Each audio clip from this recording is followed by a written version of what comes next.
सच्चिदानंद गुरु सच्चिदानंद सच्चिदानंद गुरु सच्चिदानंद सच्चिदानंद गुरु सच्चिदानंद सच्चिदानंद गुरु सच्चिदानंद सच्चिदानंद गुरु सच्चिदानंद ओम गुरु श्री गुरु गजानन सद्गुरु ओम गुरु श्री गुरु गजानन सद्गुरु सच्चिदानंद गुरु सच्चिदानंद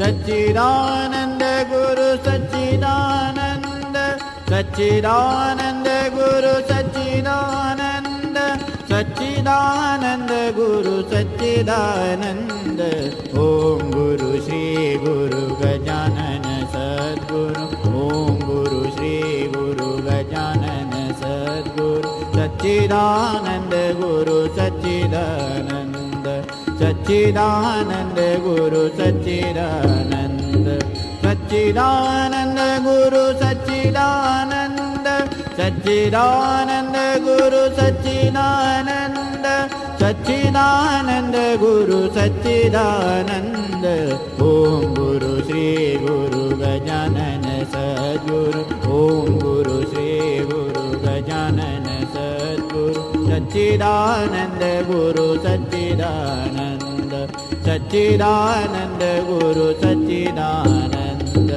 सच्चिदानंद गुरु सच्चिदानंद ओम गुरु श्री गुरु गजानन सद्गुरु ओम गुरु श्री गुरु गजानन सद्गुरु सच्चिदानंद गुरु सच्चिदानंद सच्चिदानंद गुरु सच्चिदानंद सच्चिदानंद गुरु सच्चिदानंद सच्चिदानंद गुरु सच्चिदानंद सच्चिदानंद गुरु सच्चिदानंद ओम गुरु श्री गुरु गजानन सद्गुरु ओम गुरु श्री गुरु गजानन सद्गुरु सच्चिदानंद गुरु सच्चिदानंद सच्चिदानंद गुरु सच्चिदानंद सच्चिदानंद गुरु सच्चिदानंद सच्चिदानंद गुरु सच्चिदानंद ओम गुरु श्री गुरु गजानन सद्गुरु ओम गुरु श्री गुरु गजानन सद्गुरु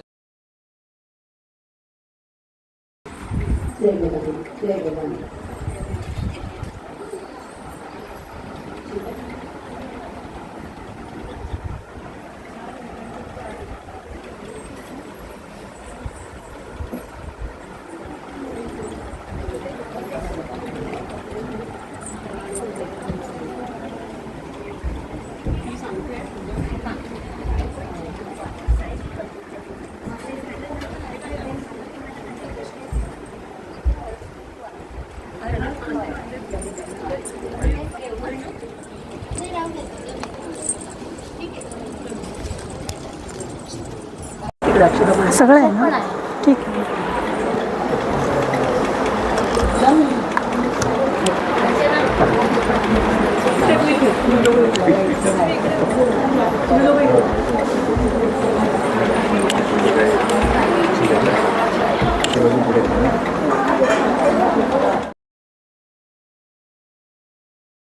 तोच नेतसे पार असे हे आपले श्री गजानन महाराज आहेत.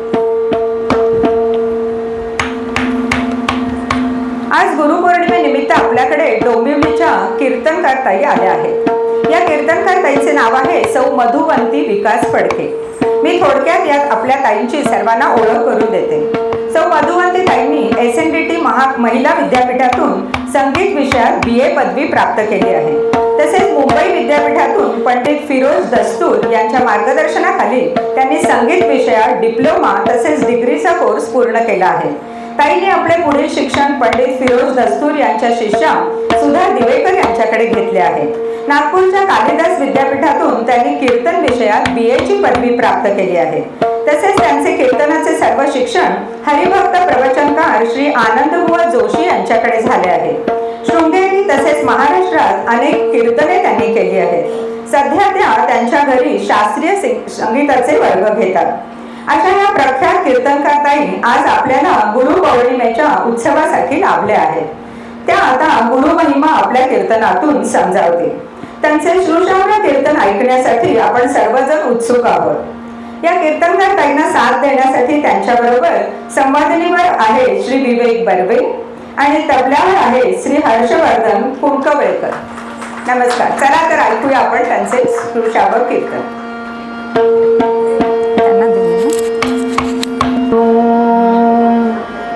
नमस्ते शारदे देवी काश्मीर पुरवासिनी त्वामहं प्रार्थये नित्यं विद्यादानं च देहि मे.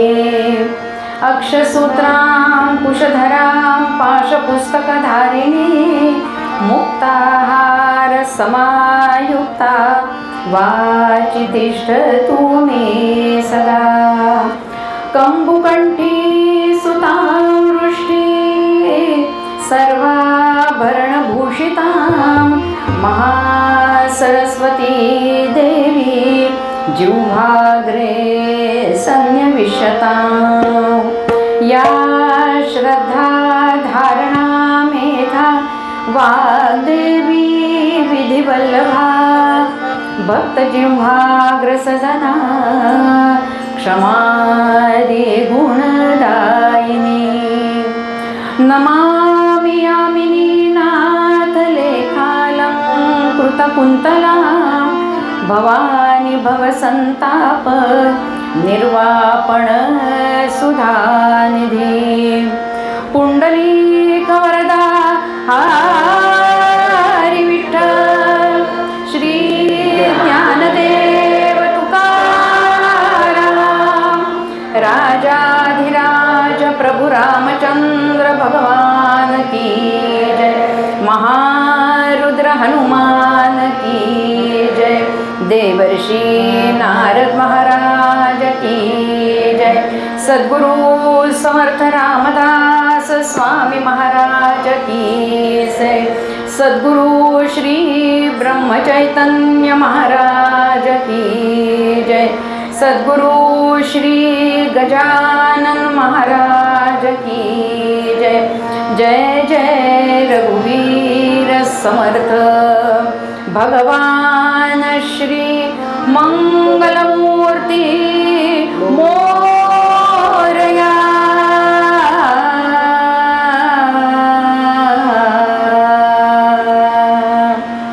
हरि ओम.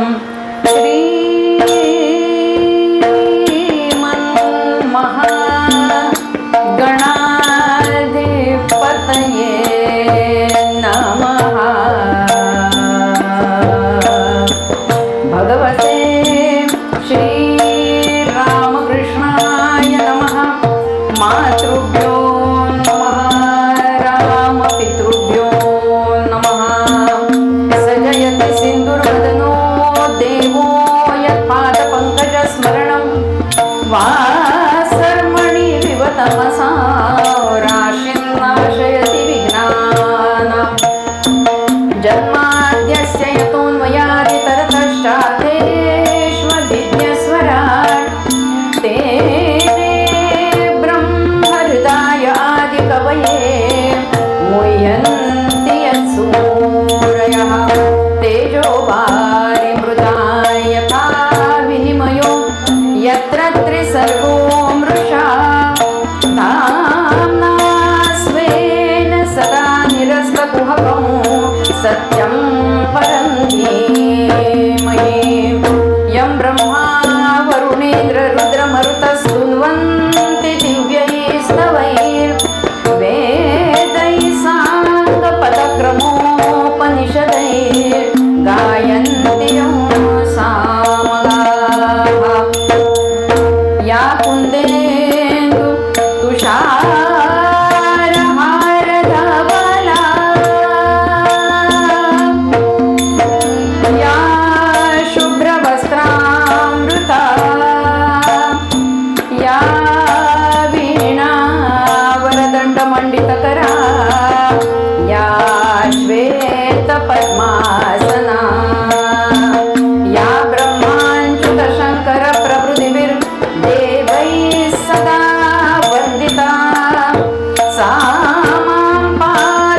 सरस्वती भगवती निशेष जाड्यापहा मूकं करोति वाचालं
तस्मै श्री गुरवे नमः।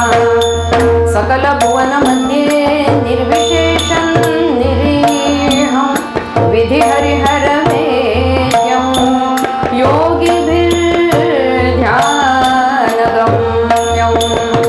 सकल गुणनमीति भ्रान्ति सच्चित् स्वरूपं सकल भुवन बीजं ब्रह्म चैतन्यमीडे भगवते श्री रामकृष्णाय नमः। मातृभ्यो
दरिसी तू काया कीर्तनी ये सद्गुरु राया कीर्तनी ये सद्गुरु राया कीर्तनी ये सद्गुरु राया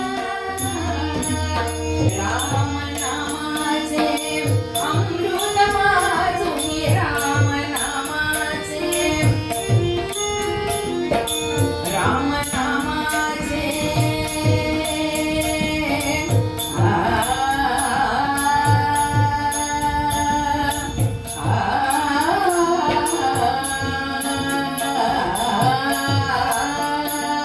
राम नामाचे अमृत माझुनी राम नामाचे अमृत माझुनी राम नामाचे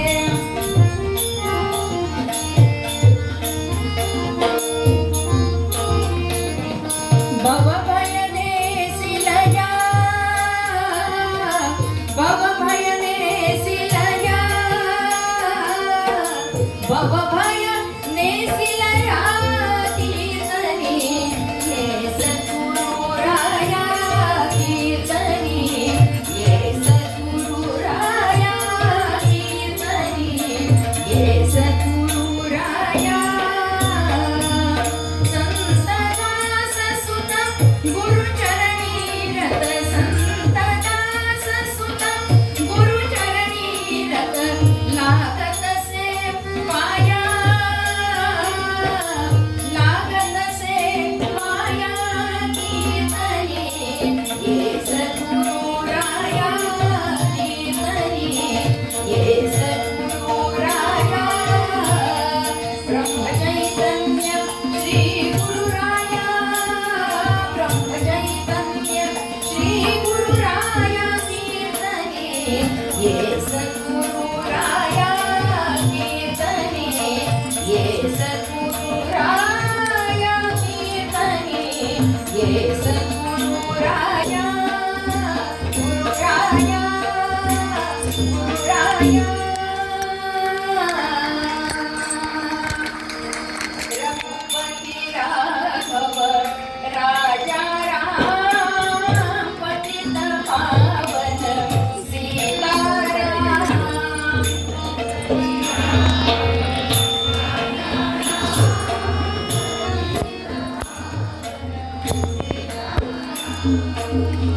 रघुपति राघव राजा राम पतित पावन सीताराम रघुपति राघव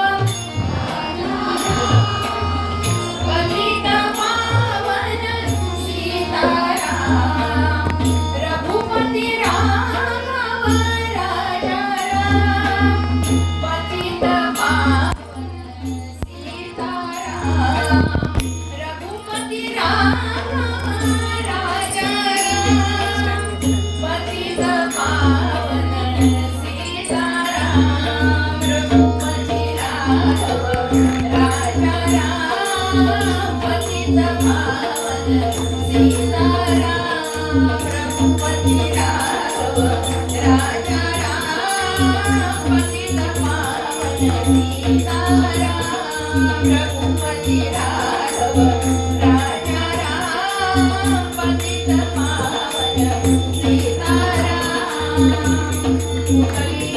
कमलदारी विठ्ठल श्री ज्ञानदेव तुकाराम राजा विराज रामचंद्र महाराज की जय महारुद्र हनुमान की जय नारद महाराज की जय सद्गुरु समर्थ रामदास स्वामी महाराज की जय सद्गुरु श्री ब्रह्म चैतन्य महाराज की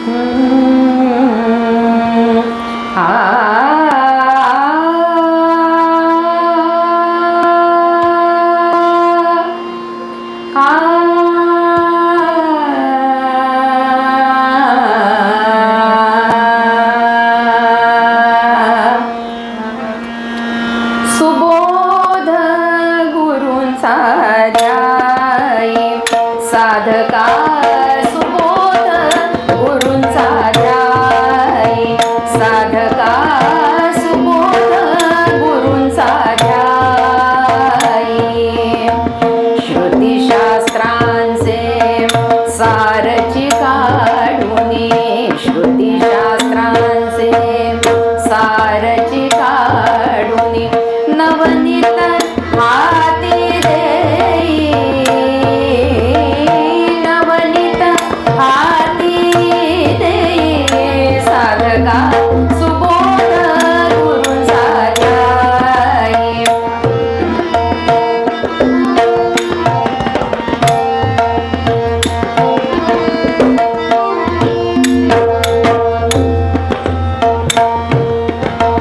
प्रपंच परमार्थासी साधुनी प्रपंच परमार्थासी साधुनी प्रपंच परमार्थासी साधुनी स्वस्वरूपी जोने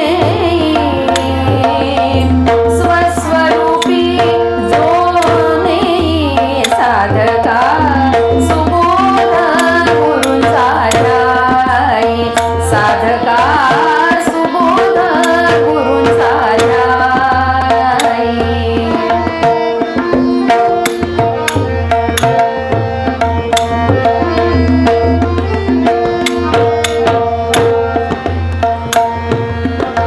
संत दास सुत गुरुचरणी रत संत दास सुत गुरुचरणी रत संत दास सुत गुरुचरणी रत प्रेमे नामा गाई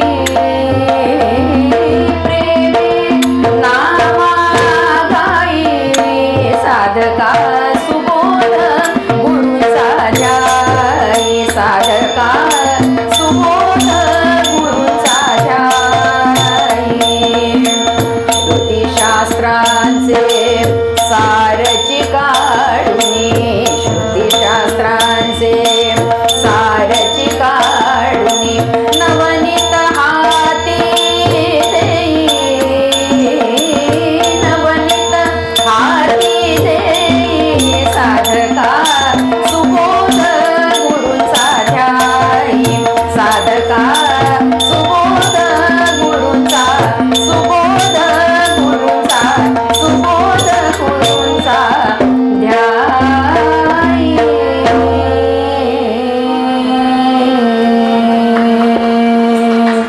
कुंडलीक वरदा हरी विठ्ठल श्री ज्ञानदेव तुकाराम सगळ्यांनी माझ्याबरोबर म्हणा श्री कृष्ण गोविंद हरे मुरारे नाथ नारायण वासुदेव श्री कृष्ण गोविंद हरे मुरारे नाथ नारायण वासुदेव श्री कृष्ण गोविंद हरे मुरारे नाथ नारायण वासुदेव भगवान गोपाल कृष्ण महाराज की जय उपासनेला दृढ चालवावे भूदेव संतासी सदा लवावे सत्कर्मयोगे वय घालवावे सर्वामुखी मंगल बोलवावे जय जय रघुवीर समर्थ सुबोध गुरूंचा ध्याई साधका सुबोध गुरूंचा ध्याई श्रुतिशास्त्रांचे सारची काढुनी नवनीत हाती देई साधका सुबोध गुरूंचा ध्याई प्रपंच परमार्थासी साधुनी स्वस्वरूपी जोने साधका सुबोध गुरूंचा ध्याई संत दास सुत गुरुचरणी रत संत दास सुत गुरुचरणी रत प्रेमे नामा साधका सुबोध गुरूंचा ध्यायी, सुबोध गुरूंचा ध्यायी, साधका सुबोध गुरूंचा ध्यायी.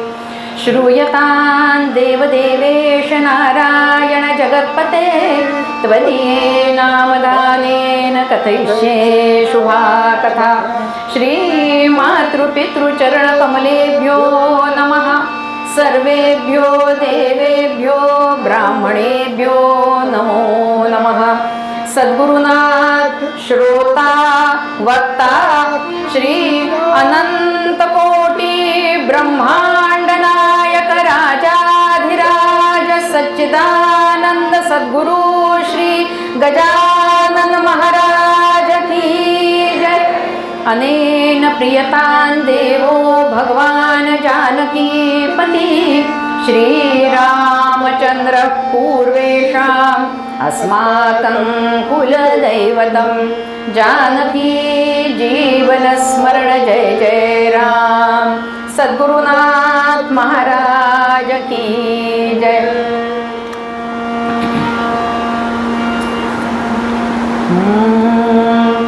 अखंड मंडलाकारं व्याप्तं येन चराचरं तत्पदं दर्शितं येन तस्मै श्री गुरवे नमः.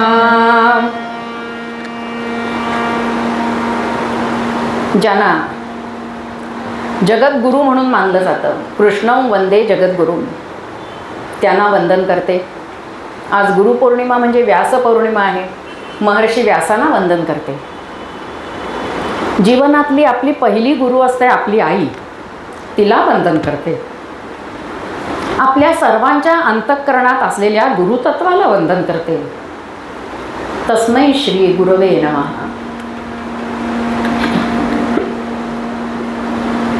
मुलीचं लग्न झालं, सासरी गेली मुलगी. 5-6 महिने झाले, मुलीची भेट नाही झाली हो. त्यावेळी व्हॉट्सॲप, व्हिडिओ कॉल असं काही नव्हतं. भेट नाही झाली म्हणून आई वडील आता चर्चा करायला लागले की आपण जावं का भेटायला. वडील म्हणाले मी एकटाच जाऊन येतो, बघतो कसं काय आहे, सगळं कुशल आहे ना. आणि म्हणून वडील आले मुलीकडे भेटायला. माझघरातच सासरे बसले होते, व्याही बसले होते, वर्तमानपत्र वाचत. व्याह्यांची भेट झाली. त्यांनी सुनबाईला हाक मारून सांगितलं, सुनबाई अगं तुझे बाबा आले आहेत. काम करत होती सासूबाईंजवळ. सासूबाईंनी तिच्या भावना ओळखल्या. त्या म्हणाल्या जा ठेव ते काम तसंच आणि जा आधी बाबांना भेटायला. तिने ते तसंच काम ठेवलं आणि धावतच बाहेर यायला लागली हो. पण स्वयंपाकघर आणि माझघर ह्याच्या उंबरठ्यातच थबकली. तिच्या मनात संभ्रम निर्माण झाला की इतक्या महिन्याने आपल्याला वडील भेटतायत म्हणून त्यांना आधी भेटावं, त्यांना नमस्कार करावा, तर सासऱ्यांचा अवमान तर होणार नाही ना. आणि सासऱ्यांना आधी नमस्कार केला तर वडिलांना आता आपण परके झालो असं तर वाटणार नाही ना. असा संभ्रम पडला तिला.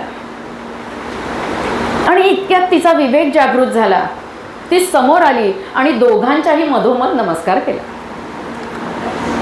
हेच असं तसं हा जो मनुष्य म्हणून मनुष्य देहामध्ये हा जो जीव जन्माला आलेला आहे त्याला सुद्धा संभ्रम पडलेला आहे हो की प्रपंचात तर आहोत आणि परमार्थ साधायचा आहे. मग प्रपंच आणि परमार्थ दोन्ही कसं साधता येईल असा संभ्रम पडलेला आहे.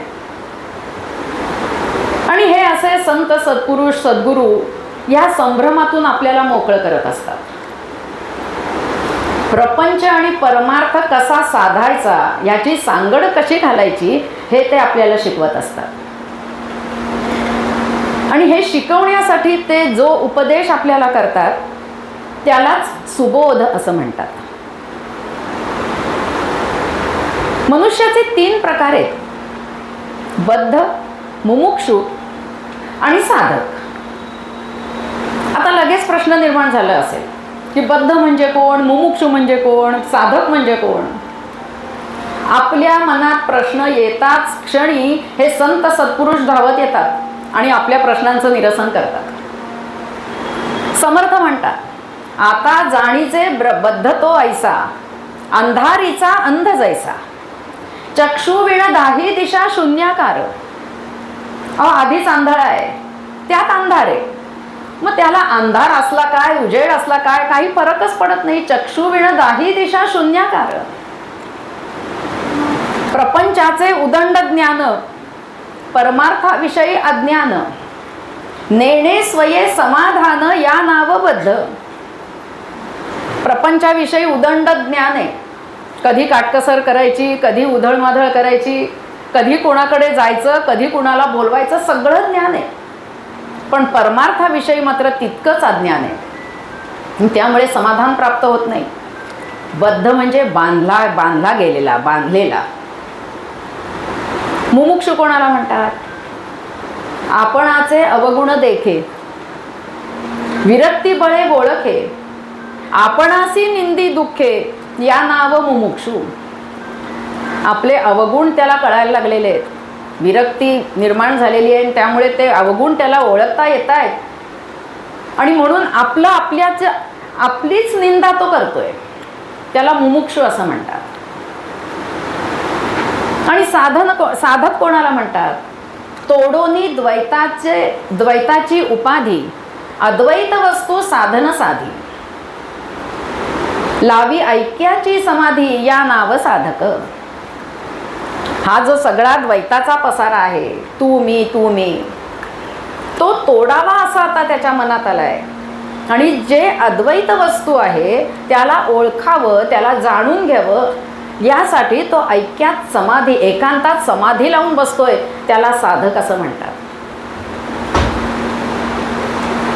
पण मनुष्याचा स्वभाव म्हणा, मनुष्याचा म्हणा किंवा त्याच्या इंद्रियांचा म्हणा, त्याच्या इंद्रियांचा स्वभाव कसा आहे? मनुष्याला 14 इंद्रिय आहेत, ज्ञानेंद्रिय 5, कर्मेंद्रिय 5 आणि 4 इंद्रिय जी अंतःकरणात आहेत. करण म्हणजे इंद्रिय. प्रत्येकाच्या अंतःकरणामध्ये ही 4 इंद्रिय आहेतच. मन, बुद्धी, अभिमानात्मक वृत्ती आणि चित्त. अतिशय चंचल असलेली अशी ही इंद्रिय आहेत.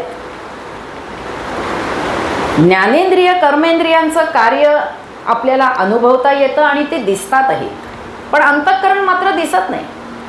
कोणाला सांगितलं तुमचं मन कसं आहे दाखवा बघू, म्हणजे मला वाचता येईल, नाही दाखवता येत, पण त्यांचं कार्य मात्र अनुभवायला येतं. अशा ह्या आपल्या इंद्रियांचा स्वभाव कसा आहे? ज्ञानेश्वर महाराज म्हणतात, विषया वाचोनी काही आणिक सर्वथा रम्यची नाही, हा स्वभावची पाही इंद्रियांचा. त्यांना कितीही जरी बांधून ठेवण्याचा प्रयत्न केला ना तरी ती बांधली जात नाही, तो इतकी चपळ आहे. आषाढी एकादशीचा दिवस आहे. घरामध्ये आईने सांगितलेलं आहे की आज सगळ्यांनी उपवास करायचा. उपवास करायचा म्हणजे फक्त साबुदाणा खिचडी खायची असं नाही. उपवास म्हणजे काय हे जाणून घ्यावं आणि मग ते पाळावं, याला उपवास म्हणतात. पण हे घरातल्या लहान मुलाला माहिती नाही.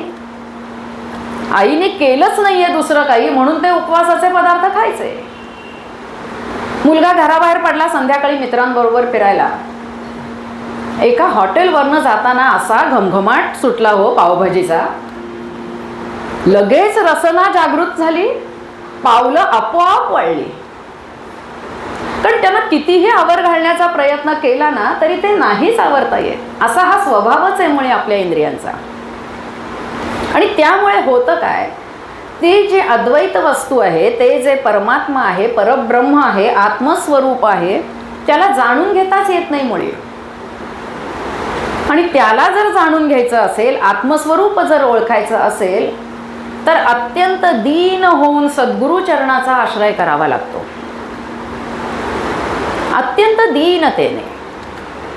हा दीन म्हणजे आपण व्यवहारात दीन म्हणतो तो दीन नाही. व्यवहारात दीन म्हणजे काय? अत्यंत गरीब, दरिद्री. दीनास्तु बहवा संती क्षुधार्धा रोगपीडिताः. ज्याला शत्रुपीडित ऋणग्रस्तो तथा रोगी कामीच भरतर्षभ. म्हणजे ज्याला अत्यंत भूक लागलेली आहे पण खायला अन्न नाही आहे, शत्रूंनी त्रास देत आहेत, शत्रू त्यामुळे त्रासलेला आहे, कर्जबाजारी झालेला आहे, अत्यंत रोगी आहे, त्याला आपण दीन म्हणतो, दीन दरिद्री. पण इथे व्यवहारातला हा दीन उपयोगाचा नाही. इथे दीन म्हणजे काय, अत्यंत कृपण होऊन, नम्र होऊन, अनन्य भावाने सद्गुरूला शरण जाणं हे महत्त्वाचं आहे. अर्जुन आणि भगवान गोपाल कृष्ण यांची मैत्री आपल्याला माहिती आहे, अतिशय घनिष्ठ मैत्री होती. दोघांच्या सगळे व्यवहार एकमेकांच्या साहचर्याने चालायचे, खाणं पिणं उठणं बसणं सगळं. पण या मैत्रीच्या भावनेतून भगवंतांनी अर्जुनाला उपदेश केला का हो गीतेचा? नाही केला. अर्जुनाच्या मनात जेव्हा जीवाच्या उद्धाराची तळमळ निर्माण झाली आणि तो शिष्याच्या भूमिकेतून भगवंतांना जेव्हा शरण गेला ना, तेव्हा गीतेचा उपदेश केलेला आहे. अर्जुन शिष्याच्या भूमिकेतून शरण गेला. मग शिष्य म्हणजे काय हो?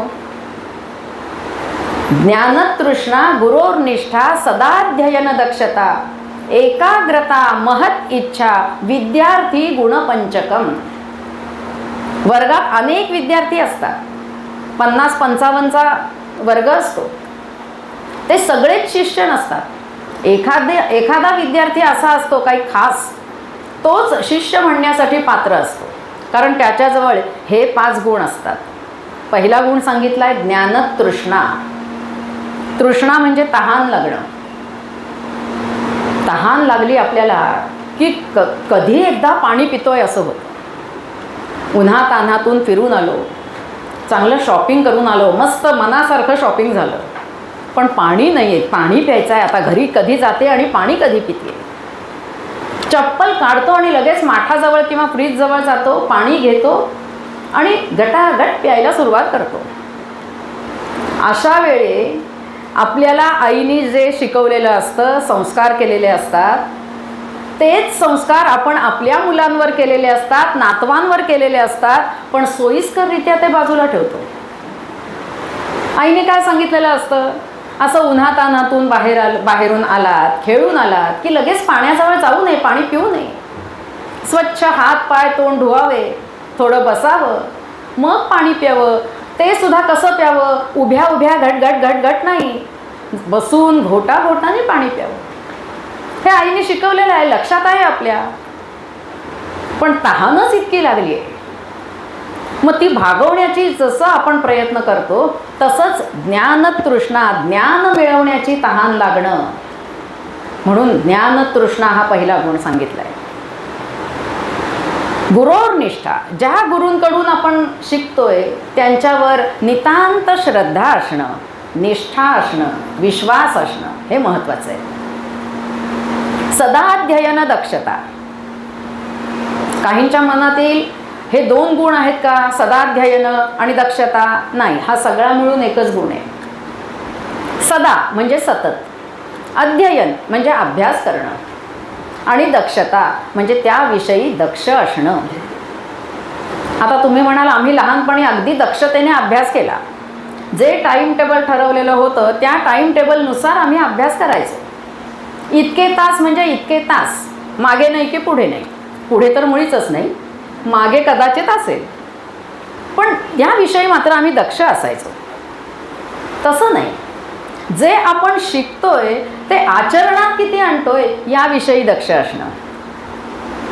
एक गुरुकुल होतं आणि गुरुजींची एक पद्धत होती की मी आज काय शिकवलं आहे ते दुसऱ्या दिवशी सगळ्या विद्यार्थ्यांना विचारायचं. कोणाच्या लक्षात आलं आहे ना, सगळ्यांच्या लक्षात आलं आहे का, कोणाला समजलं नाही आहे का वगैरे विचारायचं. गुरुजी आले आणि गुरुजींनी विचारलं काल मी काय शिकवलं, सगळ्यांच्या लक्षात आलं का, हात वर करा बघू. सगळ्यांचे हात वर. समोरच एक मुलगा बसला होता, त्याचा हात मात्र खाली. गुरुजींना आश्चर्य वाटलं, हा इतका हुशार मुलगा आहे, एक पाठी आहे, मन लावून शिकत असतो, मग ह्याचं असं का बरं झालं, ह्याचं काल लक्ष नव्हतं का, तब्येत बरी नाही आहे का. गुरुजींनी त्याला बाजूला घेतलं आणि विचारलं काय रे बाळा, काल तुझं लक्ष नव्हतं का. म्हणाला होतं, तुझी तब्येत बरी नव्हती का? नाही, बरा आहे ना मी. मग काल मी काय शिकवलं तुझ्या लक्षात आहे का? आहे, लक्षात आहे. काय शिकवलं सांग बरं. तो म्हणाला, गुरुजी काल तुम्ही शिकवलं नेहमी खरं बोलावं, सत्यम वद. अरे आहे ना लक्षात, मग हात का नाही वर केलास? गुरुजी मी कसा हात वर करणार हो? तुम्ही हे काल शिकवलत ना, तेव्हापासून आत्तापर्यंत किमान 4-5 वेळा मी खोटं बोललोय. मग कसं म्हणावं मी माझ्या लक्षात आलंय म्हणून? म्हणजे जे आपण शिकतोय ते आचरणात येत आहे का नाही याविषयी दक्ष असणं, म्हणून सदाध्ययन दक्षता. एकाग्रता. एकाग्रतेने आपण कुठलीही गोष्ट शिकण्याचा प्रयत्न केला ना की ती लगेच आत्मसात होतेच होते आणि कधीही विसरता येत नाही. आता सगळ्यांना आपल्या शाळेच्या सुरुवातीच्या 1ली, 2री, 5वी पर्यंत सगळ्या कविता तोंडपाठ असतील की नाही? नक्कीच असतील, सगळ्यांच्या असतील. कारण तेव्हा आपण अगदी मन लावून शिकायचो. नंतर भरकटत गेलं, कारण इंद्रियांचा स्वभावच आहे ना तसा. त्यामुळे एकाग्रता. आणि शेवटचा गुण सांगितलाय महत इच्छा. आपल्याला जे काही करायचं आहे त्याविषयी त्या मार्गाने आपण वाटचाल करणं. आपल्याला कशात करिअर करायचं आहे ते त्याचं भान ठेवून त्या दृष्टीने वाटचाल करणं, याला म्हणतात महत इच्छा. असे हे 5 गुण ज्या विद्यार्थ्याजवळ असतात त्याला शिष्य असं म्हणतात. असा हा अर्जुन या शिष्याच्या भूमिकेतून शरण गेला भगवंताला. मग शरण गेला म्हणजे काय? शरण जायचं म्हणजे काय करायचं? आपण अनेक वेळा अनेक प्रयत्न करतो एखादी गोष्ट मिळवण्यासाठी, पण आपल्या प्रयत्नांना यश नाही येत. मग आपण काय करतो? जातो आपल्या आराध्य दैवताजवळ, महाराजांकडे. महाराज एवढी माझी गोष्ट करा हो, खरंच मी एवढा जप करीन, मी असं करीन तसं करीन. किती? याला म्हणतात बाह्य शरणागती. पण अंतःकरणाची जी शरणागती असते ना त्याला 6 गोष्टी अपेक्षित आहेत. अनुकूलस्य संकल्पः, प्रतिकूलस्य वर्जनम, रक्षीसिति विश्वासः, गोप्तृत्वे वर्णन तथा आत्मनिक्षेपती कार्पण्यः, षड्विधा शरणागती. हे 6 गुण आवश्यक आहेत. अनुकूलस्य संकल्पः, वेदांनी शास्त्रांनी जे सांगितलेलं आहे ते करणं, याला अनुकूलस्य संकल्पः असं म्हणणं. भगवंताला काय आवडतं ते करणं. काय आवडतं भगवंताला?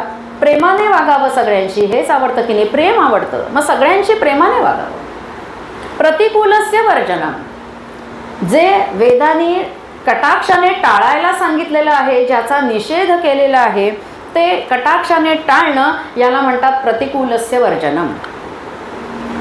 आपण कितीही जरी मोठे झालो ना तरी आपलं बालपण काही कधी जात नाही. लहान मुलांना नाही का असं कर असं सांगितलं की ते मुद्दाम उलटं करतं, म्हणून मग आई उलटच सांगते. आपलं काय फार मोठं हे नाही आहे, साठी सगळ्यांची उलटून गेलेली आहे, त्यामुळे बुद्धी नाठीच झालेली आहे. ती लहान मुलासारखंच वागणं आहे सगळ्यांचं. आता मी खरंच सांगते तुम्हाला, मी जर सांगितलं की नंतर नमस्काराला याल ना तेव्हा या कोपऱ्यात कुणीही डोकावून बघू नका असं सांगितलं ना तर 7-8 जणी तिकडे येऊन डोकावतील आणि जातील. हा स्वभावच आहे. म्हणून हा गुण असायला हवा शरणागतीसाठी. प्रतिकूलस्य वर्जनम, जे कटाक्षाने टाळा म्हणून सांगितलं आहे ते टाळणं. रक्षीसिति विश्वासः, आपले गुरु आहेत त्यांच्यावर विश्वास ठेवणं. नाही ते माझं नक्कीच चांगलं करणार, काही वाईट करणार नाही, त्यांच्यावर विश्वास ठेवणं. गोप्तृत्वे वर्णन तथा, अहंकार बाजूला ठेवून शरण जाणं. समर्थ किती तळमळीने शरण जातात की नाही. तुझची शरण आलो धाव रे धाव आता, असं समर्थ म्हणतात. अशा आत्मीयतेने अनन्य भावाने शरण जाणं. आत्मनिक्षेपती, जे काही मिळालेलं आहे त्यात अत्यंत समाधानी असणं. आणखीन मला हवं आहे, आणखीन हे मिळावं अशी अपेक्षा न करणं. आपण सगळी त्या भगवंताचीच लेकरं होतो. आई जशी लहान बाळाला घास भरवते आणि 4-5 घासांनी जर बाळ मान वेळवायला लागलं तर आई आणखीन 4 घास भरवते की नाही, कारण आईला माहिती आहे बाळाची भूक किती आहे. तसंच त्या भगवंताला सुद्धा माहिती आहे आपली भूक काय येते. आपली योग्यता काय आहे हे माहिती आहे त्याला, आणि त्या योग्यतेनुसार भगवंताने आपल्याला दिलेलं आहे. 4 गोष्टी जास्तच दिलेल्या आहेत. म्हणून जे मिळालं आहे त्यात समाधानी असणं आणि कार्पण्य हा म्हणजे शिष्याच्या भूमिकेतून शरण जाणं. असा हा शरण गेला अर्जुन भगवंताला. असं ह्याला दीन होणं म्हणतात, कृपण होणं, नम्र होणं अत्यंत. आणि असं दीन होऊन श्री गुरूंना शरण जायचं, त्यांचा आश्रय करायचा, त्यांच्या चरणाचा आश्रय करायचा. शिष्य बघितला, शरणागती बघितली, पण मुख्य गुरु ते आपल्याला माहिती असायला हवेत ना. गुरु म्हणजे काय? गु म्हणजे अज्ञान आणि रू म्हणजे ऱ्हास होणं. अज्ञानाचा जो ऱ्हास करतो त्याला गुरु असं म्हणतात. गुरूंचं वर्णन करता येतं का हो? नाही करता येत. समर्थ म्हणतात, आता सद्गुरु वर्णवेना जेथे माया स्पर्शो शकेना, ते स्वरूप मज अज्ञाना काय कळे. मायेच्या बळे करीन स्तवन, ऐसे वांछित होते मन. माया झाली लज्जायमान, काय करू. उपमे द्यावा सागर, तरी तो अत्यंत चिक्षार. म्हणे आता क्षीरसागर, तोही नासिल कल्पांती.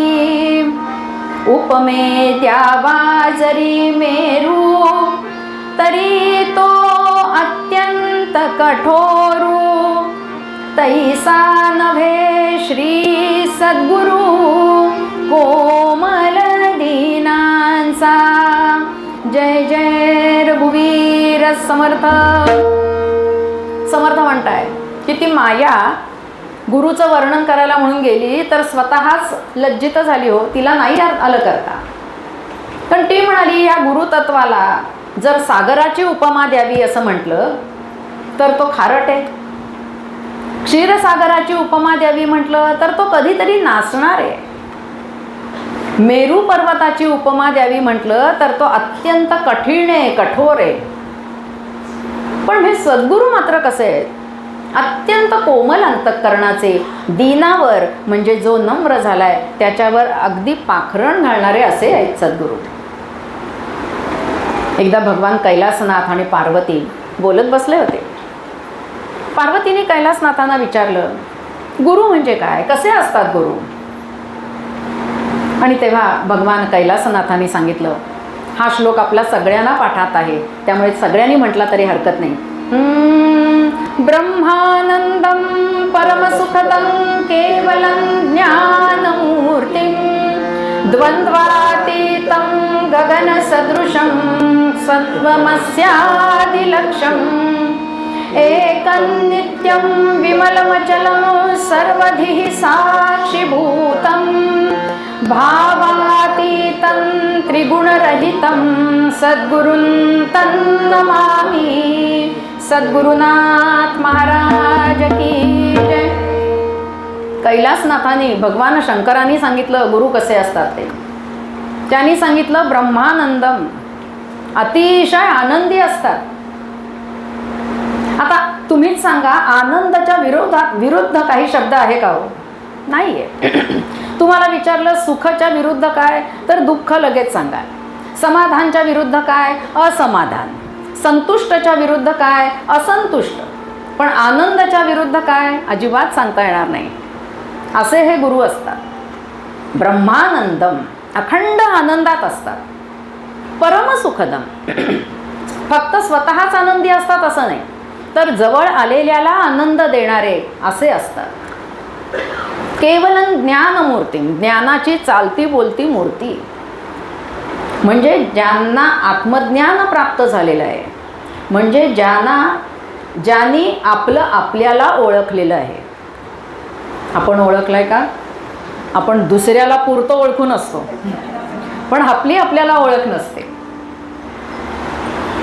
केवलं ज्ञानमूर्तीम द्वंद्वातीतम, मी तू पण हा भेदभाव नाहीच मुळे, सगळ्या शिष्यांवर सारखं प्रेम करणारे, गगन सदृशम आकाशासारखे व्यापक असतात, तत्वमस्यादि लक्षम, तत्त्वम असी म्हणजे तोच तू आहेस असा उपदेश करणारे ते असतात, अशी शिकवण देणारे ते असतात. भावातीतं त्रिगुणरहितम, राजस सात्विक राजस तामस हे 3 भाव आहेत, सत्व रजतम हे 3 गुण आहेत. या 3ही भावांपलीकडे त्रिगुणांपलीकडे असे ते असतात. सर्व मनुष्य मात्रांच्या हृदयात त्यांना अखंड स्थान असतं, सर्वधीही साक्षीभूतम असे हे सद्गुरू असतात, असं भगवान कैलासनाथांनी सांगितलं. आणि अशा सद्गुरूंच्या चरणी आश्रय करावा. आणि काय करावं तर त्या पहिल्या चरणात सांगितलं आहे, सुबोध गुरूंचा ध्यायी. त्यांनी जे आपल्याला उपदेश केलेला आहे त्याचं ध्यान करणं, चिंतन करणं असं सांगितलेलं आहे. मग का त्यांच्या उपदेशाचं चिंतन करायचं? कारण पुढच्या चरणात म्हणतायत की श्रुतीशास्त्रांचे सारची काढूनी नवनीत हाती देई. आपल्याला कष्ट सुद्धा करायला लावत नाहीत आपले सद्गुरू. तुम्ही काढा ते शास्त्र, वाचा, अभ्यास करा, वेदांचा अभ्यास करा, अजिबात नाही. त्यांनी स्वतः अभ्यास केलाय आणि त्याचं सार काढून आम्हाला दिलेलं आहे. आपण कसं छान ताक घुसळतो, अगदी पांढरं शुभ्र मऊ मुलायम असं लोणी काढतो आणि भगवंताला नैवेद्य दाखवतो की नाही, तसं आपल्याला श्रुतीशास्त्रांचं सार काढून दिलं आहे की त्यामुळे परिणाम काय त्याचा होतो तर प्रपंच परमार्थासी साधुनी. प्रपंच आणि परमार्थ याची सांगड कशी घालायची हे त्याच्यामुळे कळतं. स्वस्वरूपी जो नेई, स्वस्वरूपाची ओळख करून देतो. आणि त्यासाठी साधन एकच आहे, ते म्हणजे भगवंताचं, रामरायाचं गोड असं नाम. हे एकच साधन आहे की त्या साधनाद्वारेच आपल्याला स्वस्वरूपाची ओळख होते. आता बघा इथे स्वस्वरूप असा शब्द केले आहे वापरलेला. रूप म्हटलेलं नाही, नुसतं स्वरूपही म्हटलेलं नाही, स्वस्वरूप असा स्पष्ट उल्लेख केलेला आहे. का स्वस्वरूप असं का बरं म्हटलं आहे? कारण रूप वेगळं, स्वरूप वेगळं आणि स्वस्वरूप वेगळं, 3 भिन्न गोष्टी आहेत. रूप हे प्रगट आहे, ते आपल्याला दिसतं. पाण्यात आपलं प्रतिबिंब आपल्याला दिसतं, आरशात आपला चेहरा आपल्याला बघायला मिळतो. मग कुठल्याही वयोगटाचे व्यक्ती असू दे, अगदी आबाल वृद्ध दिवसातून किमान 50 वेळा तरी आरशात डोकावून बघतातच बघतात. आज मी ही साडी नेसली आहे, कशी दिसते मला, हेअरस्टाईल बरोबर आली आहे का, काळ्याचे पांढरे व्हायला लागले आहेत, पुन्हा काळे करावे का? अहो सवयच आहे ना काळं करायची, पुन्हा काळं करायचं का? डोक्यावर केस किती राहिली आहेत, भांग पाडता येणार आहे का नाही, किती काहीही कारणं असू देत, पण मनुष्य 50 वेळा तरी आरशात डोकावून बघतोच बघतो. कारण रूप प्रगट आहे, स्वरूप हे अप्रगट आहे, ते दिसत नाही पण त्याचं कार्य मात्र अनुभवायला येतं. म्हणून कितीतरी वेळा आपल्यावर असं म्हणण्याची वेळ येते बघा की तिच्या रूपाला बघून मी तिच्याशी मैत्री केली खरी, पण तिचं खरं स्वरूप मला आत्ता कळलं, अशी आपल्यावर म्हणण्याची वेळ एकदा तरी येतेच येते. कारण स्वरूप हे अप्रगट आहे पण ते अनुभवायला येतं. आणि स्वस्वरूप म्हणजे आपल्या अंतःकरणात असलेल्या आत्मारामाचं दर्शन घडणं, स्वस्वरूपाचं ओळख होणं, याला स्वस्वरूप असं म्हणतात. आणि अशा ह्या स्वस्वरूपाची ओळख या एका साधनाने होते आणि ते साधन म्हणजे संत दास सुत गुरुचरणी रत प्रेमे नामा गाई. एका मनुष्याला रत्न मिळालं पण त्याला ते कळलं नाही हे रत्न आहे असं. त्याला वाटला असेल रंगीत खडा कसला तरी, म्हणून त्याने तो फेकून दिला. तसंच आपलं झालेलं आहे. अनेक जन्माच्या आपल्या सुकृताने आपल्याला हा मनुष्य देह प्राप्त झालेला आहे, पण हा देह सार्थकी लावावा असं किती जणांना वाटतं? कळतच नाही हा एवढा दुर्लभ असा देह आपल्याला प्राप्त झाला आहे. हे कळतच नाही त्या जीवाला, आणि म्हणून हातात कटोरा धरून वणवण वणवण फिरत असतो सगळीकडे. आणि ही जी आपली वणवण चाललेली आहे ना, ती ह्या संत सत्पुरुषांना, सद्गुरूंना बघवत नाही हो. म्हणून ते आपल्याजवळ येतात आणि आपल्याला प्रेमाने मार्गदर्शन करतात. हे मार्गदर्शन ज्या शब्दांद्वारे करतात त्यालाच म्हणतात सुबोध. भगवंत उद्धवाला म्हणतात की मनुष्याला हा देह प्राप्त झालेला आहे, त्याला पैलतीराला, भवसागर तारून पैलतीराला नेणारे सद्गुरूही त्याला लाभलेले आहेत. पण तरी सुद्धा तो अज्ञानीच राहतोय, तरी सुद्धा आपल्या जीवाचं सार्थक करावं असं त्याला वाटत नाही, कारण जीव हा आत्मघातकी आहे. म्हणून एकनाथ महाराज म्हणताय, ये नरदेहाचे निकारणे सच्चिदानंद पदवी घेणे, ऐसा अधिकार नारायणे कृपावलोकने दिधलासे. अहो, प्रत्यक्ष भगवंताने आपल्याला हा अधिकार दिलेला आहे सच्चिदानंद स्वरूप होण्याचा, त्याच्याशी एकरूप होण्याचा असा अधिकार प्रत्यक्ष भगवंताने दिलेला आहे. ही जी सृष्टी निर्माण केली ना, तेव्हा अनेक देवदेवतांना वाटलं की आपण या सृष्टीचा अनुभव घ्यावा. मग सृष्टीचा अनुभव घ्यावा तर कुठला तरी देह धारण करायला हवा. म्हणून अगदी बारीक कीटकापासून सुरुवात केली, हत्तीपर्यंत सगळे देह घेऊन झाले, धारण करून झाले, पण समाधान नाही हो मिळालं. मग अखेर जेव्हा त्यांनी हा मनुष्य देह धारण केला ना, तेव्हा त्यांना ते समाधान मिळालं सच्चिदानंद स्वरूपाचं. कारण हा अधिकार प्रत्यक्ष भगवंताने दिलेला आहे. मग ही एवढी अधिकार संपन्नता आपल्याला प्राप्त होऊनही आपल्याला ती आनंदाची अनुभूती येत नाही.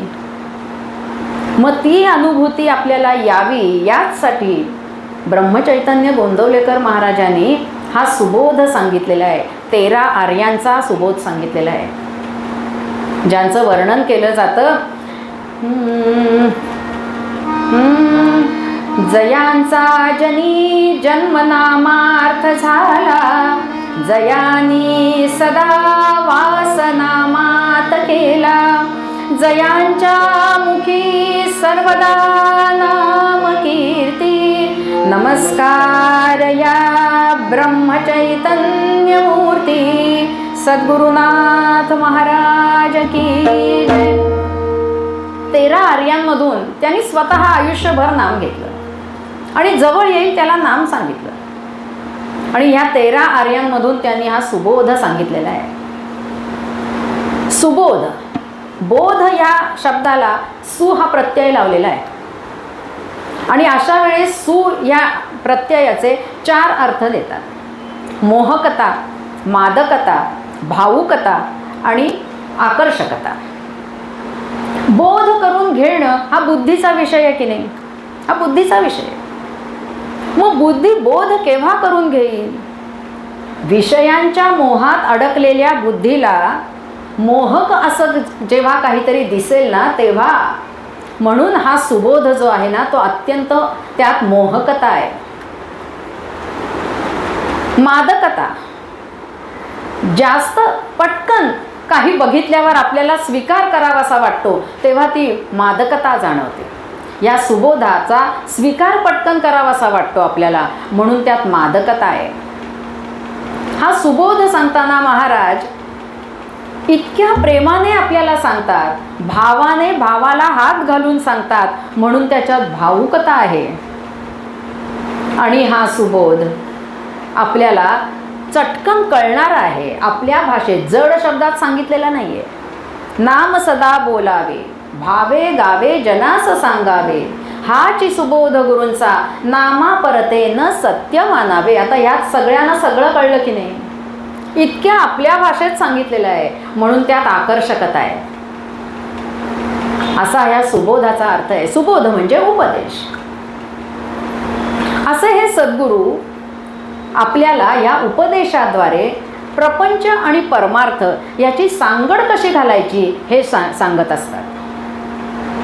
काही जणांनी महाराजांना प्रश्न विचारला की तुम्ही अखंड नामात असायचा, नामात असता राहता, आणि जवळ आलेल्याला सुद्धा तुम्ही नामच देता.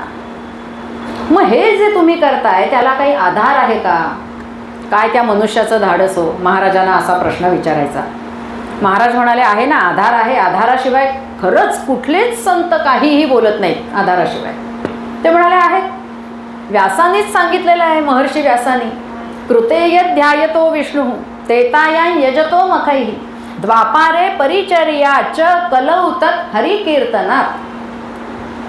कालगणनेनुसार 4 युग आपल्यात सांगितलेली आहेत. कृतयुग, त्रेतायुग, द्वापारयुग आणि कलियुग.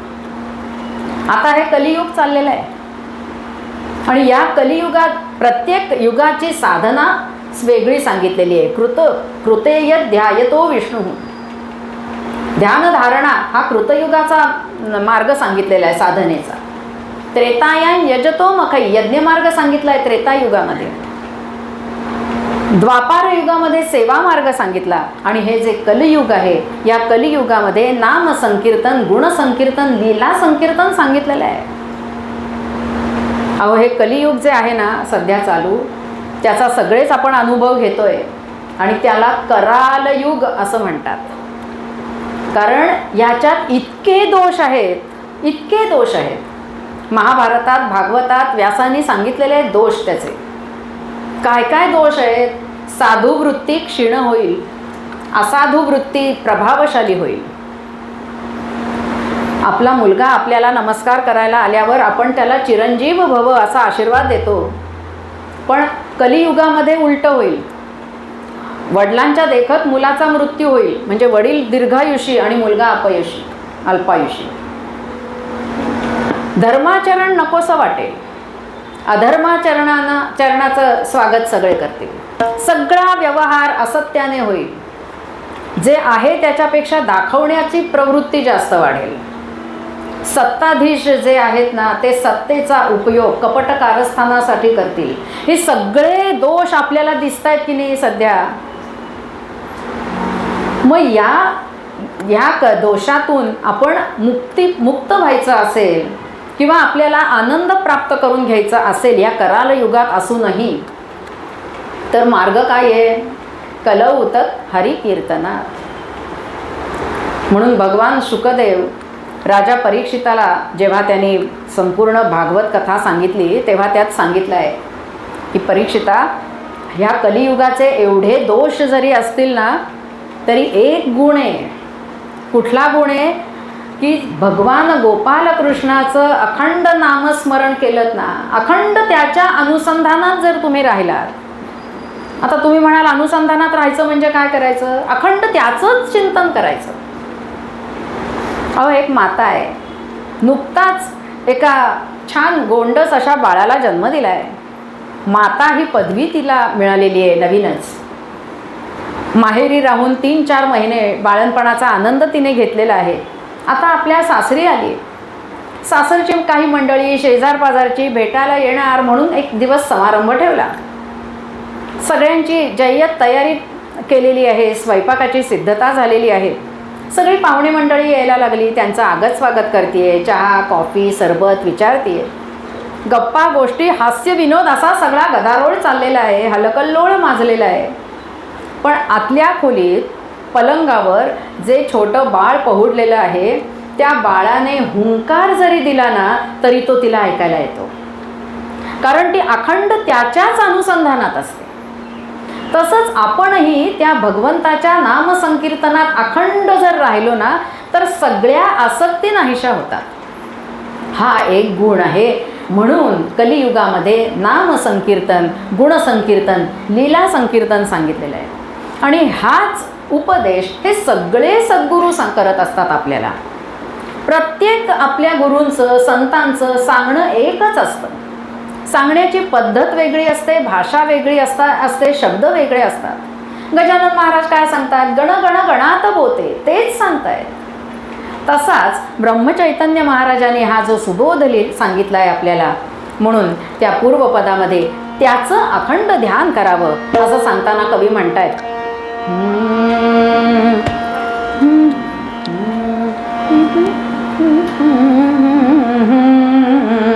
साधका सुबोध गुरूंचा ध्यायी, साधका सुबोध गुरूंचा ध्यायी. श्रुतिशास्त्रांचे सारची काढुनी, श्रुतिशास्त्रांचे सारची काढुनी, नवनीत हाती देई, नवनीत हाती देई. साधका सुबोध गुरूंचा ध्यायी, साधका सुबोध गुरूंचा ध्यायी, साधका सुबोध गुरूंचा ध्यायी.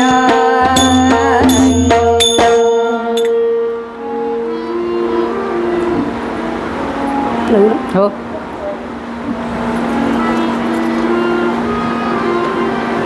एक मिनिट.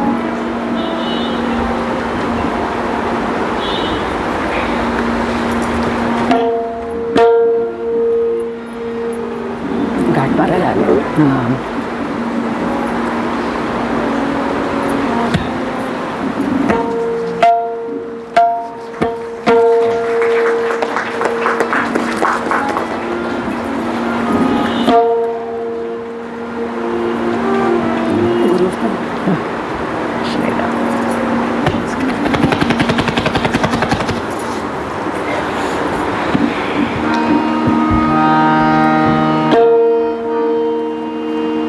कोणतरी म्हणणार आहे गाणं.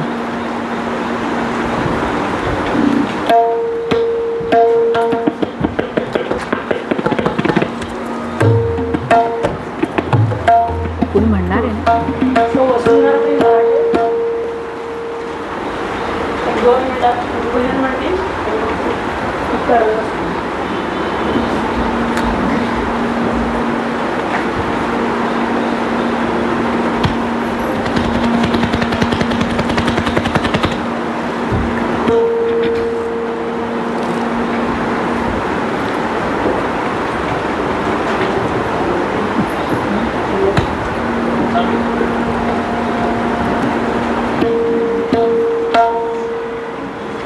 नमस्कार. मधुविद्याताईंना थोडीशी विश्रांती म्हणून मी एक सेवा गाण्याची करते आहे. आज गुरुपौर्णिमा, त्याच्यामुळे श्री गुरुदेव दत्त आणि श्री गजानन महाराज यांचं स्मरण करून ब्रह्मा विष्णू आणि महेश्वर सामोरी बसले, मला हे दत्त गुरु दिसले. ब्रह्मा विष्णू आणि महेश्वर, ब्रह्मा विष्णू आणि महेश्वर सामोरी बसले, मला हे दत्त गुरु दिसले, मला हे दत्त गुरु दिसले.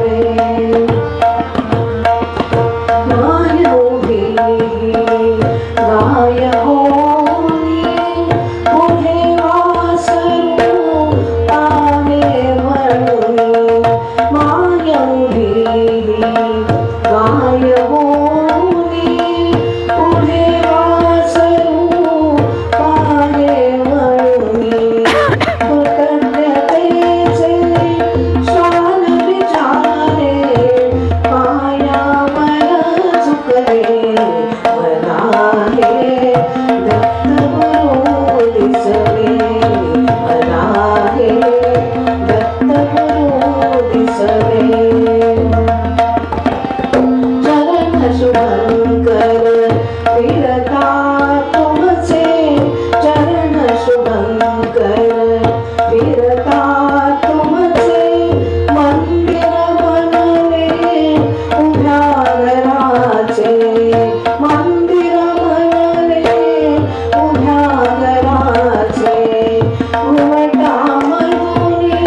विष्णू आणि महेश्वर विष्णू आणि महेश्वर सामोरी बसले बलाहे दत्त गुरु दिसले बलाहे दत्त गुरु दिसले बलाहे दत्त गुरु दिसले.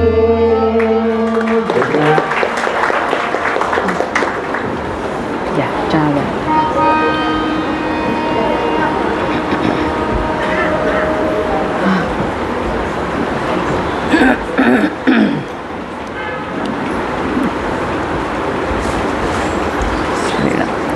छान म्हटलं मस्त.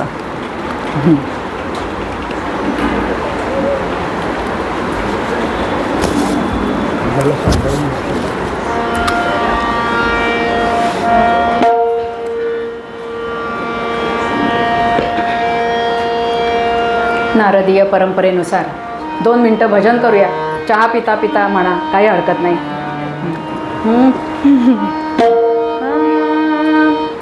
सद्गुरुनाथ माझे आई मजला ठाव द्यावा पायी. सद्गुरुनाथ माझे आई मजला ठाव द्यावा पायी. सद्गुरुनाथ माझे आई मजला ठाव द्यावा पायी. सद्गुरुनाथ माझे आई मजला ठाव द्यावा पायी. सद्गुरुनाथ महाराज की जय.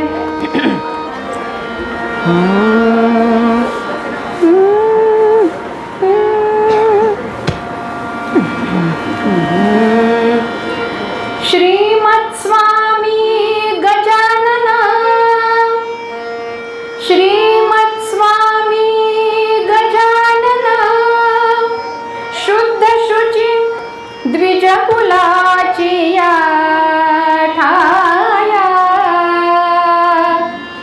श्रीमत् स्वामी गजानन. शुद्ध शुची द्विजकुलाची या ठाया. जन्मुनी प्रगट जाहले. जन्मुनी प्रगट जाहले.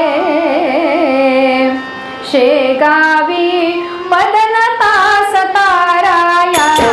राम राम राम हरे हरे. राम राम राम राम हरे हरे. राम राम राम राम रघुत्तम राम राम. हे संत सत्पुरुष सद्गुरू म्हणजे कोण येतो? भगवंताचेच अवतार आहे. सदा देवकाजी झिजे देह ज्याचा. समर्थ म्हणतात त्याप्रमाणे भगवंताचं कार्य पुढे चालवण्यासाठी म्हणून ते अवतार घेतलेला आहे त्यांनी. आणि असेच एक दिवस सद्गुरू गजानन महाराजांनी आज अचानक प्रगट झाले शेगावमध्ये. त्याचं वर्णन करताना कवी म्हणतात, वद्यात वद्यात माघ मासात. वद्यात माघ मासात दिसे दादांत. सप्तमी दिवशी सप्तमी दिवशी आले घडून काय ते पहा पंथासी. आले घडून काय ते पहा पंथासी. देवीदास देवीदास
माघात वद्य मासात सप्तमी तिथी होती त्या दिवशी. आणि शेगावमध्ये देवीदास नावाचे ब्राह्मण राहत होते. अत्यंत सज्जन असे माध्यमदिन शाखेचे असे हे सत्पुरुषांच्या वंशात जन्माला आलेले असे भाग्यवान असे देवीदास. त्यांच्या घरामध्ये काहीतरी समारंभ होता म्हणून अनेक निमंत्रितांना बोलवलेलं होतं. पंक्तीच्या पंक्ती उठत होत्या आणि एक पंगत झाली की त्या पत्रावळी गोळा करून बाहेर टाकल्या जात होत्या.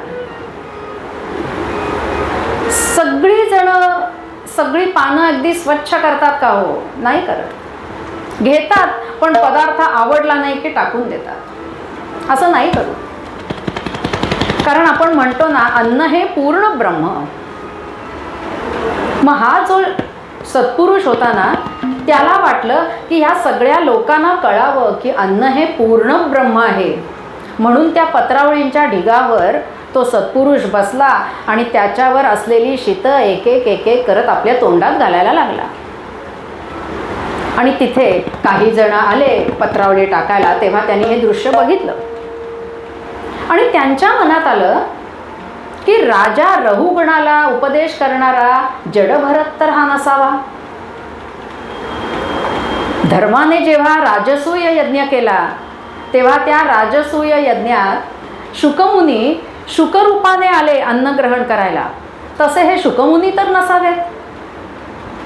त्यांचं ते तेज बघितलं आणि सगळ्यांना त्यांच्याविषयी इतका आपलेपणा, इतकी आत्मीयता वाटायला लागली की त्या लोकांनी लगेच जाऊन देवीदास ब्राह्मणांना सांगितलं. देवीदास ब्राह्मण बाहेर आले. त्यांनी बघितलं. अत्यंत आदर निर्माण झाला त्यांच्याविषयी. काही काही व्यक्ती अशाच असतात की त्यांच्याकडे बघताच क्षणी त्यांच्या एक दर्शन मात्रे आपल्या अंतःकरणात काही वेगळ्याच लहरी उठतात. हो, तिकडे जमलेल्या सगळ्या लोकांना तो अनुभव आला. सगळ्यांच्या अंतःकरणात सद्भावना निर्माण झाल्या, सद्विचार निर्माण झाले. फक्त एका दर्शनाने, एका क्षणाच्या दर्शनाने ही जर गोष्ट घडते तर त्यांचा सहवास आपल्याला लाभला तर आपलं जीवन पालटून जाईल, आमूलाग्र असा बदल घडेल असं प्रत्येकानंच वाटलं. देवीदास ब्राह्मण आले. त्यांनी दर्शन घेतलं. त्यांचा हात धरून त्यांना अगदी अत्यानंदाने, आदराने आपल्या घरात नेलं. आसन दिलं त्यांना बसायला. त्यांचं पाद्यपूजा केली त्यांची. आणि आता सगळे लोक त्यांना सांगायला लागले, महाराज आपण आता इथेच राहा, शेगावमध्येच राहा. हा सत्संगाचा महिमा हा असाच असतो. सत्संगाचा महिमा सांगताना भगवत पूज्यपाद श्रीमद जगद्गुरू, आज गुरुपौर्णिमा आहे, त्या गुरूंचं सुद्धा उल्लेख करणं हे अत्यंत आवश्यक आहे. भगवत पूज्यपाद श्रीमद जगद्गुरू शंकराचार्य म्हणतात, सत्संगत्वे निसंगत्वं, निसंगत्वे निर्मोहत्वं, निर्मोहत्वे निश्चलत्वं, निश्चलतत्वे जीवनमुक्तः. ते सांगतायत सत्संगत्वे निसंगत्वं, निसंगत्व प्राप्त होतं. निसंगत्व म्हणजे प्राप्त होतं म्हणजे काय होतं? अगदी अलिप्तपणा येतो. आपल्याला निर्लेप राहावं असं वाटतं. आता निर्लेप म्हटल्यावर सगळ्यांना अर्थ समजला असणार नक्कीच. डोसे करताना आपण निर्लेप तवा वापरतो. तेल सोडावं लागत नाही अजिबात. आणि डोसा किती सहज सुटून येतो की नाही, एक कण खालती चिकटलेला नसतो. तसंच निसंग म्हणजे निर्लेप राहणं. अहो, आपला जन्म झाल्यावर इतकी नाती येऊन चिकटतात की नाही आपल्याला. माझा जन्म झाला, मी कोणाची तरी मुलगी आहे, कोणाची नात आहे, कोणाची बहीण, पुतणी, अशी सगळी नाती वाढत जातात. आणि ती नाती वाढायला लागली ना की त्या नात्यांना जे सुखदुःख होतं ना ते आपल्यालाच झालंय असं आपण वाटायला लागतं आपल्याला. इतके आपण त्या नात्यांमध्ये गुंतून जातो. म्हणून नात्यात राहून, नीट ऐका, नात्यात राहून ना त्यातले या भावनेने राहायचं, याला म्हणतात निसंगत्व. असं हे निसंगत्व प्राप्त झालं की निर्मोहत्व, कशाविषयी मोह वाटत नाही. आणि निर्मोहत्व झालं प्राप्त की निश्चलत्व, जीवन आपलं स्थिर होतं. आणि तेव्हाच आपलं जीवन मुक्त होतं. हा सत्संगाचा परिणाम आहे. म्हणून सत्संगात राहावं, कायम सत्संगात राहावं. म्हणून गजानन महाराज शेगावमध्येच राहायला लागले. माघ महिना होता, काहीतरी पर्वकाळ होता, म्हणून बंकटलाल, बजरंग पाटील, मारुती मार्तंड यांच्या असं मनात आलं की आपण नर्मदा स्नानासाठी जावं. चांगला काळ आहे, पर्वकाळ आहे, नर्मदा स्नान करून शुद्ध व्हावं आपण, असा त्यांनी तिघांनी संकल्प केला. त्यांच्याबरोबर आणखीनही काही भक्त मंडळी होती आणि त्यांनी विचार केला की आपल्याबरोबर महाराज आले तर दुग्धशर्करा योग आहे, त्यांच्या सहवासात आपण जायचं.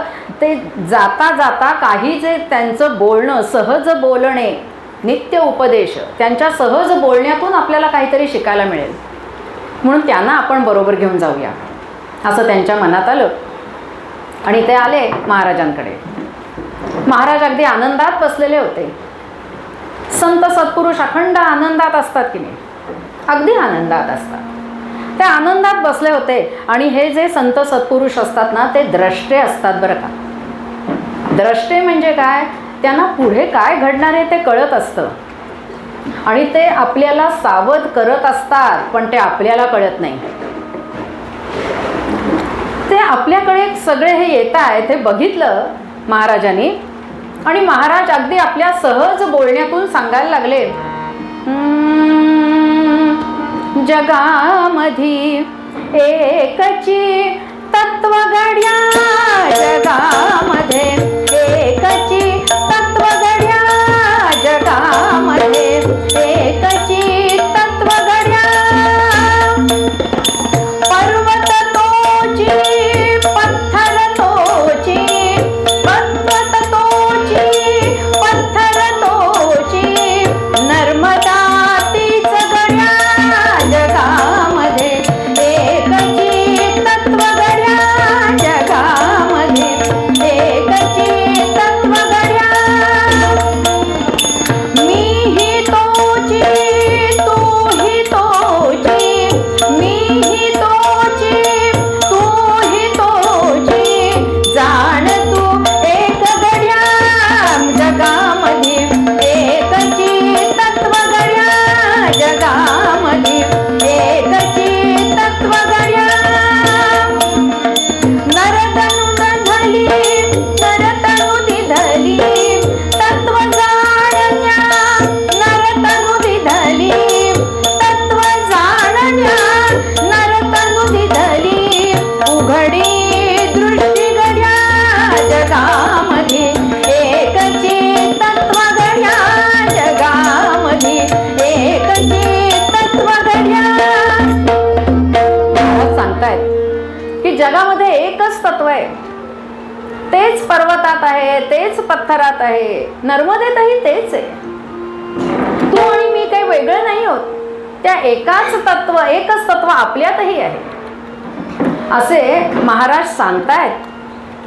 पण ह्या लोकांना काही कळलं नाही. त्यांना कळलं नाही आहे हे महाराजांना कळलं आणि महाराज आता सांगायला लागले की ही शेजारी विहीर आहे ना, वापी आहे ना, त्या वापीत सुद्धा नर्मदाच आहे. अशा पर्वकाळाला ती स्वतः मला स्नान घालत असते. हे संत जे असतात ते समदर्शी असतात, त्यांना सगळीकडे भगवंताचंच दर्शन घडत असतं. त्यामुळे जरी नर्मदेला जावं असं सगळ्यांनी आग्रह केला तरी महाराज सांगतायत सगळी ही इथे नर्मदाच आहे, मग तिकडे कशाला जायचं स्नान करण्यासाठी.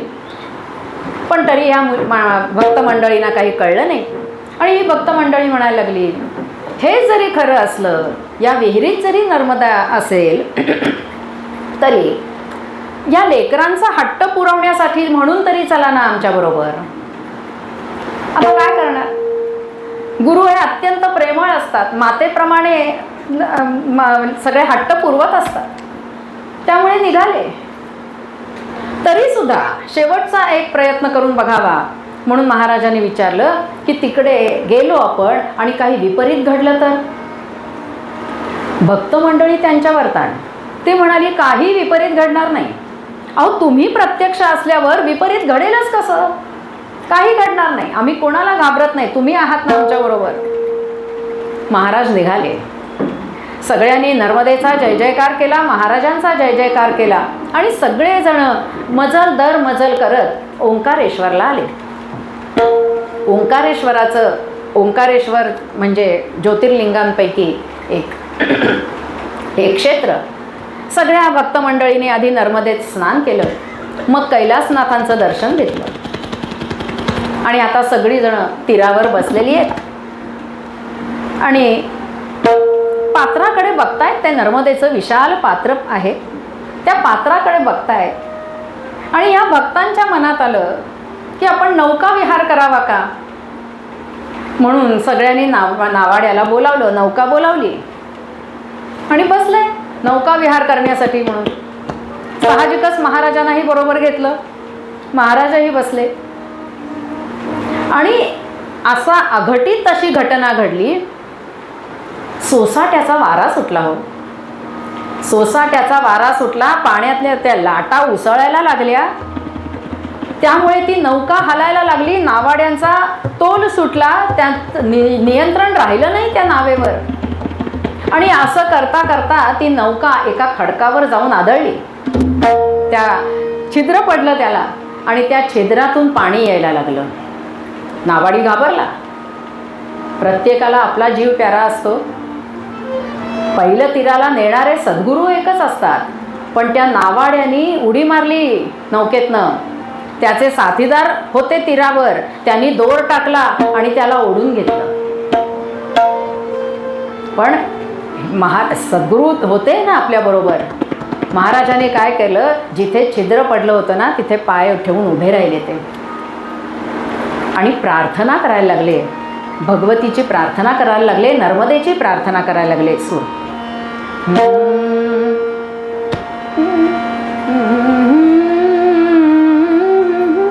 जय देवी जय देवी नर्मदे, जय देवी जय देवी नर्मदे, पावन सलिले चरणीय भय दे, जय देवी जय देवी नर्मदे. प्रार्थना करायला लागले नर्मदेची आणि नर्मदा प्रगट झाली. हो, नर्मदा प्रगट झाली आणि महाराजांच्या शेजारी येऊन उभी राहिली. सगळ्या भक्तांना नर्मदेचं दर्शन घडलं. सगळेजण महाराजांच्या चरणी अत्यंत नम्रतेने महाराजांच्या चरणी त्यांनी नमस्कार केला. महाराज, तुमच्याचमुळे आमची ह्या संकटातून सुटका झाली. पण हे संत सत्पुरुष जे आपल्याला सुचवत असतात, शिकवत असतात, काहीतरी सूचित करत असतात, पण ती गोष्ट आपल्याला कळत नाही.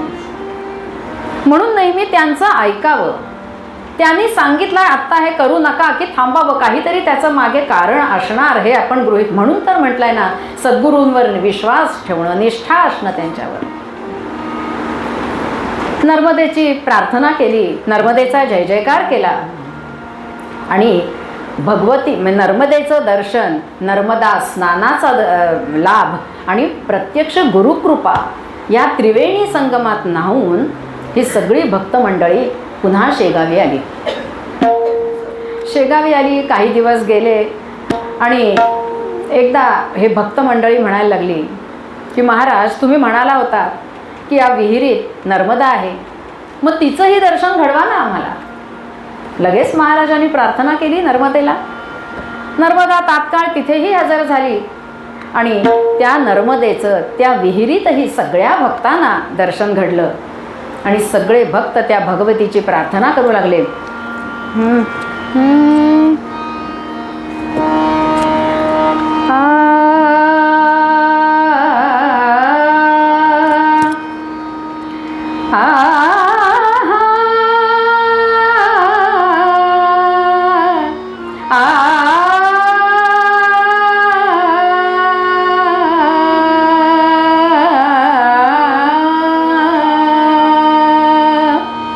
जगत जननी जगदंब भवानी, जगत जननी जगदंब भवानी, जगत जननी जगदंब भवानी, कृपा करनी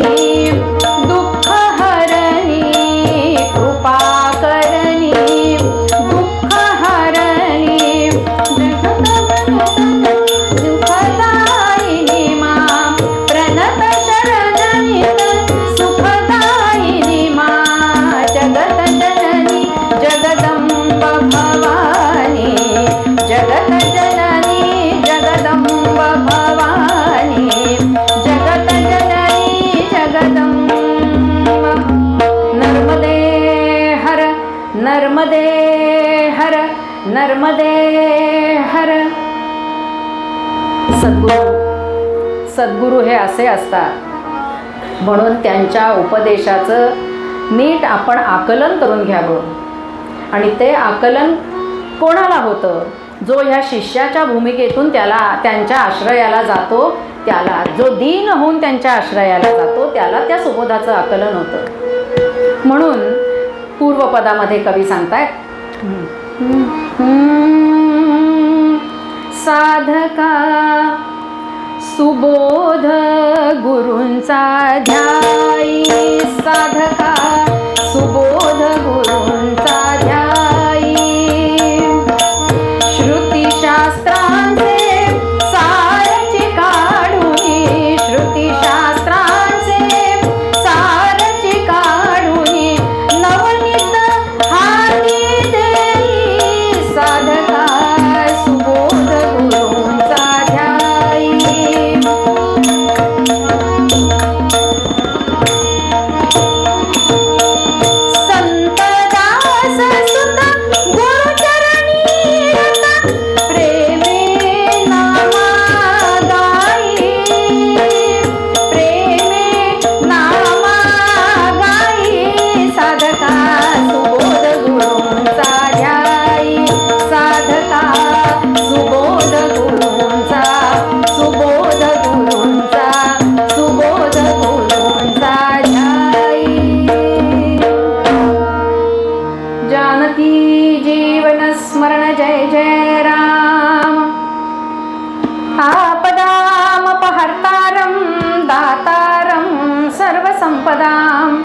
लोकाभिरामं श्रीरामं भूयो भूयो नमाम्यहम्.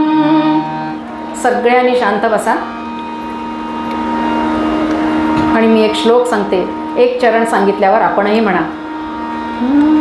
दास्य दे हरी तुझ्या चरणाचे, चले हरी तुझ्या चरणाचे, कीर्तन श्रवण आचरणाचे,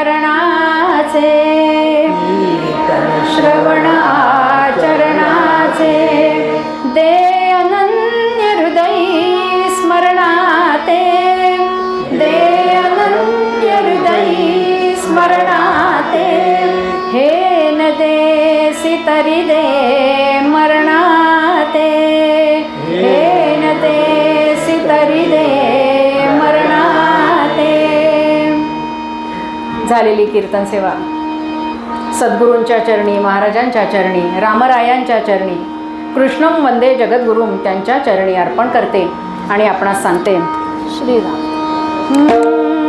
झाले कीर्तन शेवट गोड करा, मनी धरा श्री जानकीचा वरा. झाले कीर्तन शेवट गोड करा, मनी धरा श्री जानकीचा वरा. कीर्तन रंगी वाजवा करटाळी, नाम घोषे करिता पाप होळी. कीर्तन कल्याण साम्राज्य सुख राशी, कीर्तन कल्याण साम्राज्य सुख राशी.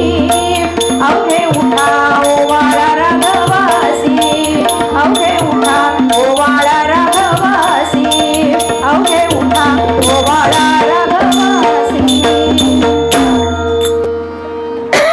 आरती म्हणायची मग का? बरं शाळांना मी साहित्य येणार आहे ना, हां त्या सगळ्यांना बोलवणार आहे. बरं बरं.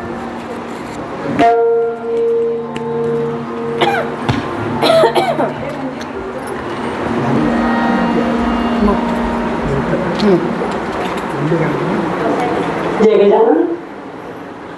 आपण सर्वांनी सुश्राव्य कीर्तनाचा लाभ घेतला. सायली दीक्षित ताईंची ओटी भरेल आणि वादक आणि संवादिनी वाजवणार आहे वैभव जोशी.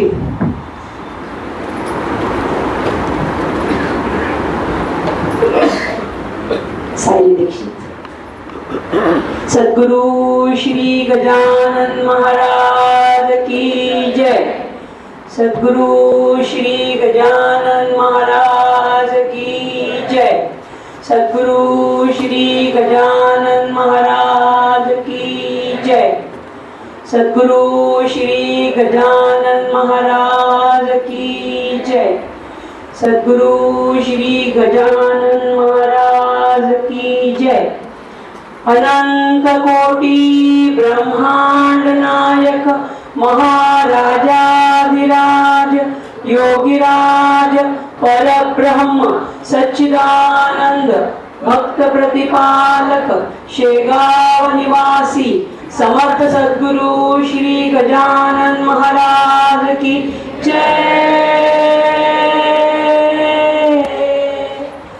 जय गजानन।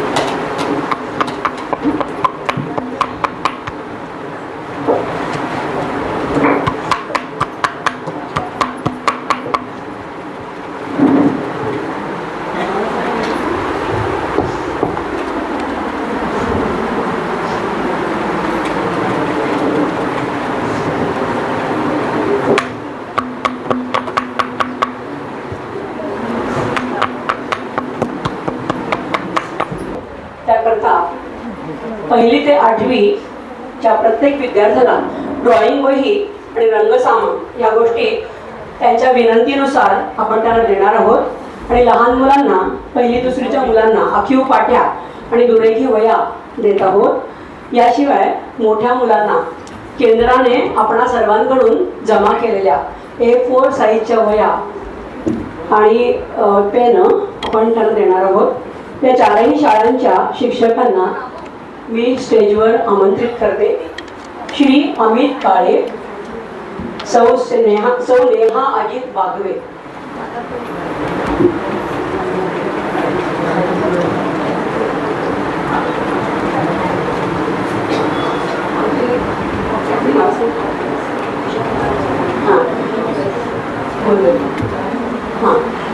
या त्या शाळेचा मुख्याध्यापिका आल्या आहेत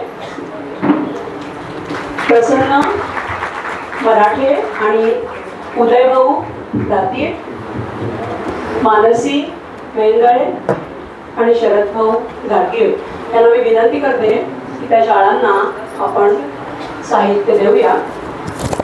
या पहिल्या शाळेचा पट आहे 324 मुलांचा। दुसरी शाळा जी आहे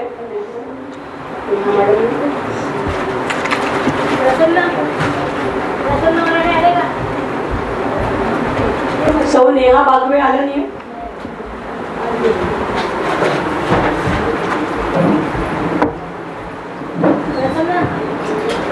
येणार त्या आपण येऊ शकल्या नाही। सौ अनघा आनंद मांजरेकर आणि 4थे शिक्षक येणार होते श्री मनोज पवार। या शाळा भिवंडी तालुक्यातल्या जिल्हा परिषदेच्या शाळा आहेत। एक आहे सरवली पाडा, एक आहे लापबुद्रुक आणि 3री आहे सुकाळपाडा। ही यांची शाळा आहे ती गुंदवलीची आहे। या सर्व शाळा जिल्हा परिषदेच्या शाळा आहेत आणि त्यांना आपण हे सर्व सामान त्यांच्या विनंतीनुसार आपण देणार आहोत। प्रसन्न मराठे, श्री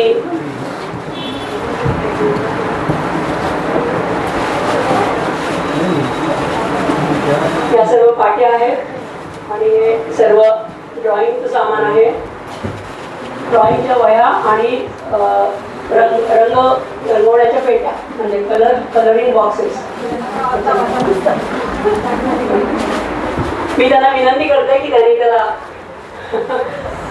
हात लावून स्वीकारल्याचा। सद्गुरु श्री गजानन महाराज की जय।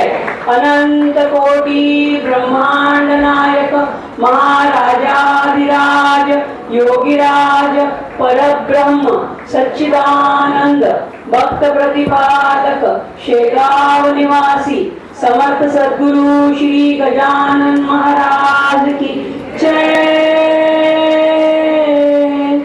जय गजानन। साईजच्या वह्या 350 जमा झाल्या आहेत। त्या या शाळांतील 8वीच्या मोठ्या मुलांना आपण त्या देणार आहोत। 5वी ते 8वीच्या मुलांना या सगळ्यांना ह्या वह्या पण दिल्या आहेत. जय गजानन.